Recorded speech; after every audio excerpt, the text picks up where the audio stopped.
Dengan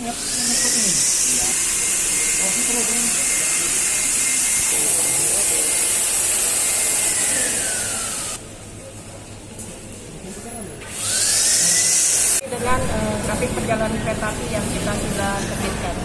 Jadi jangan takut naik LRT karena kita sudah antisipasi.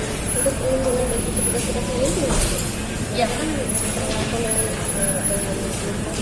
ya, jadi PT Kereta Api sudah mengantisipasi semuanya, sudah menjalankan SOP di mana kita tempatkan tenaga kesehatan.